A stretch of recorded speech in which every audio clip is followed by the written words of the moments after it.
সাম্প্রতিককালের ভয়াবহ বন্যা পরিস্থিতির পরে আবার শিলাবৃষ্টিতে বেশ কয়েকটি জায়গায় ব্যাপক ক্ষতি হয়েছিল, তার মধ্যে সিপাহীজলা অন্যতম। কিন্তু সেখানে যে ব্যাপক ক্ষতি হয়েছে, তারপর প্রশাসনিক স্তরে যে অভিযান থাকার কথা, মনিটরিং থাকার কথা, ক্ষতিগ্রস্তদের ক্ষতিপূরণ দেওয়ার কথা, অভিযোগ সেখানে কিছুই করা হয়নি। এমনই অভিযোগের কথা শোনানো হয়েছে নাগরিকদের তরফে। শিলাবৃষ্টিতে ক্ষতিগ্রস্ত অসহায় হয়ে পড়েছেন জনজাতি বধূ পায়েল ত্রিপুরা। তার ৩টি বসতঘরেই সেখানে ব্যাপক ক্ষতি হয়।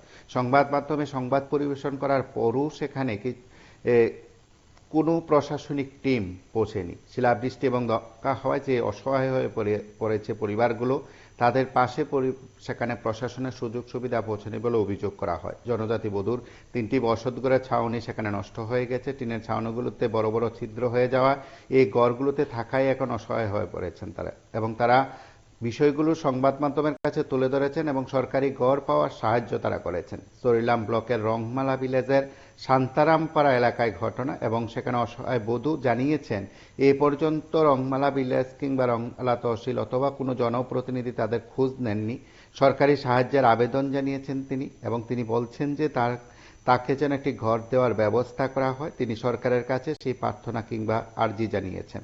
তিনি জানিয়েছেন যে তার স্বামী জীবন দেববর্মা অল্প কিছুর আবার গাছের কষ তুলে সংসার চালান, এবং এই বিশাল সংখ্যক যে ক্ষতি হয়েছে সেই ক্ষতি তারা পূরণ এই সময়ের মধ্যে তাদের যে আয় সেটা দিয়ে তা পূরণ সম্ভব নয়। সরকারি সাহায্য সেদিক থেকে দরকার। সেই কারণে তারা আজ সংবাদ মাধ্যমের মুখোমুখি হয়ে তারা তাদের বক্তব্যের কথা তুলে ধরেছেন, সরকারের কাছে আর্জি জানিয়েছেন। অভিযোগ, স্থানীয় প্রশাসন তথাকথিত জনজাতি দরদি কেউই তাদের পাশে দাঁড়াননি, এবং তারা বাধ্য হয়ে সংবাদ মাধ্যমের মুখোমুখি হয়ে প্রতিক্রিয়া ব্যক্ত করেন। আমরা একবার তাদের বক্তব্য শুনব। বৃষ্টির আর শিলাবৃষ্টিতে আমাদের ঘর ভেঙে গিয়েছিল। তারপরও টিনের চাল, টিনের চাল এটা সব ছিদ্র হয়ে গেছে। আমাদের খাট, আলমারি, গডরেজ হইতে আমাদের বৃষ্টির জন্য সব শেষ হয়ে গেছে। তারপর গড়েতে জল, বৃষ্টির সব পাহাড় পর্যন্ত জল হয়েছিল, কুমার সমান জলেছে করে। তারপর আমরা রান্নাঘরের হয়েছিল। তারপর আমরা নতুন টিন লাগাইছে, তবু নিজের টাকাটা, কিন্তু সরকারি কোনো পাইছি না। সরকারি কোনো সুযোগ সুবিধা পাইছি না। কয়টা ঘর নষ্ট হয়েছে দিদি শিলাবৃষ্টিতে? আমাদের মোট 3টা ঘর নষ্ট হয়েছে। এই জায়গাটার নাম কিটা? রংমালা শান্তারামপাড়া। আপনার নাম কি?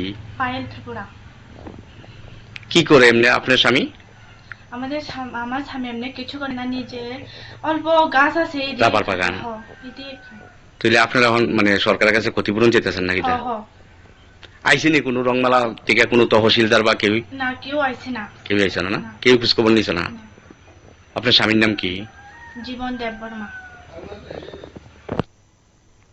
আপনারা শুনলেন, এবং যে বক্তব্য যে এখনো তাদের পাশে কেউ দাঁড়ায়নি, তাদের কথা কেউ শোনেনি। তারা যে কথাগুলো বলছেন বা পরিবারের তরফে গৃহবধূ যে কথাগুলো বলছেন, তাদের প্রত্যেকেরই বক্তব্য যে এই সময়ের মধ্যে তাদের সরকারি সাহায্য পাওয়া দরকার, সাহায্য তারা প্রার্থনা করেন।